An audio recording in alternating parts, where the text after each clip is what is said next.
السلام علیکم ناظرین، آج کی اس ویڈیو میں ہم حضرت بابا فرید الدین مسعود گنج شکر رحمۃ اللہ علیہ کی ایک انوکھی کرامت آپ کے سامنے پیش کریں گے کہ کیسے ایک درخت آپ کے پیچھے پیچھے چلنے لگ پڑا۔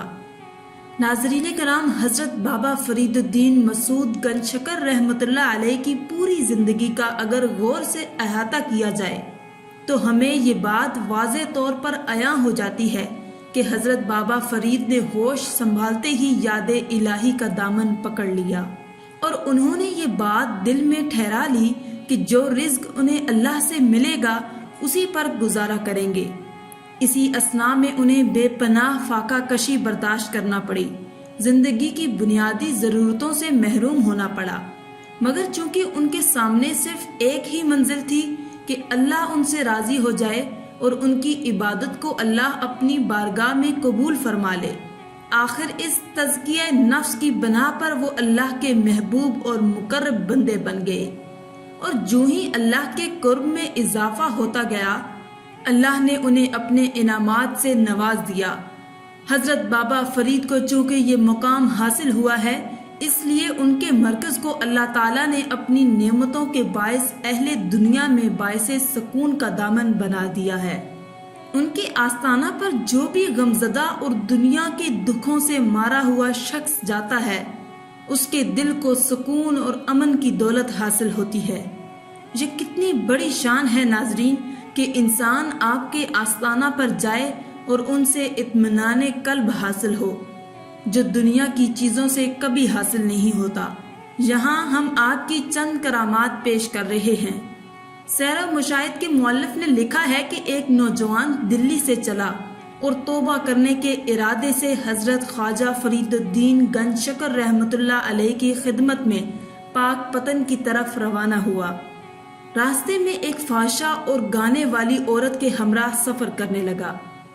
چونکہ یہ نوجوان خوبصورت اور خوش رنگ شکل کا تھا تو وہ عورت اس کے بڑے قریب ہوتی گئی، مگر چونکہ وہ توبہ کے ارادے سے نکلا تھا اس کی طرف توجہ نہ کرتا۔ سفر کے دوران ان کا قافلہ ایک ایسی جگہ رکا کہ دونوں کو ایک ہی کمرے میں رات گزارنا پڑی، کیونکہ دونوں ہی لوگ تھے، دوسرے لوگ دوسری جگہوں پر تھے۔ اس عورت نے بہت کوشش کی کہ اس کو اپنے دام میں قابو کر لے، لیکن جب آدھی رات کا وقت ہوا، عورت جتن کر رہی تھی کہ اچانک ایک شخص کمرے میں آ پہنچا اور ایک زوردار تماچا اس نوجوان کے منہ پر مارا اور فرمایا، اے بے ادب، تم توبہ کے ارادے سے حضرت بابا فرید الدین گنج شکر رحمۃ اللہ علیہ کے پاس جا رہے ہو اور راستے میں ان کاموں میں مبتلا ہو گئے ہو۔ یہ کہہ کر وہ آدمی غائب ہو گیا۔ نوجوان استغفر اللہ کہہ کر اٹھا اور کمرے سے باہر چلا گیا۔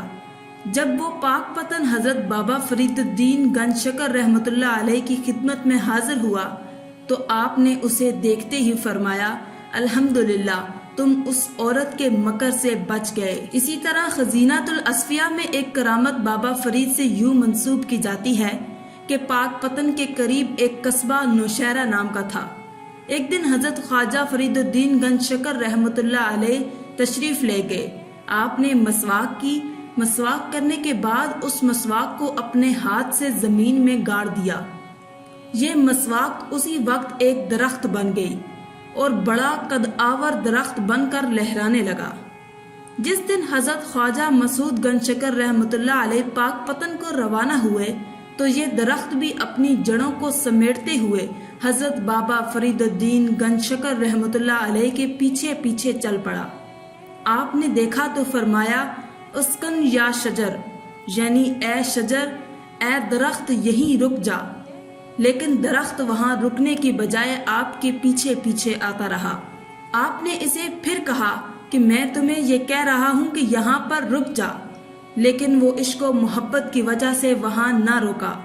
تیسری بار جب آپ نے غصے سے رکنے کو کہا اور اس کی شاخوں کو مضبوطی سے پکڑا اور ہلاتے ہوئے فرمایا، اے درخت، یہاں رک جا، اس کی جڑیں زمین کے باہر ہی تھی اور شاخیں زمین میں جا لگی۔ وہ درخت اس طرح ہو گیا کہ گویا آپ کے سامنے سرخم تسلیم کر لیا۔ سیر الاقطاب کے مصنف نے بھی لکھا ہے کہ میں نے اپنی آنکھوں سے اس درخت کی زیارت کی ہے جو آج بھی حضور بابا فرید الدین گنج شکر رحمۃ اللہ علیہ کے حکم سے سر جھکائے ہوئے کھڑا ہے۔ ناظرین کرام، یہ شان ہوتی ہے اولیاء اللہ کی، سبحان اللہ۔ آج کی اس ویڈیو میں تھا بس اتنا ہی۔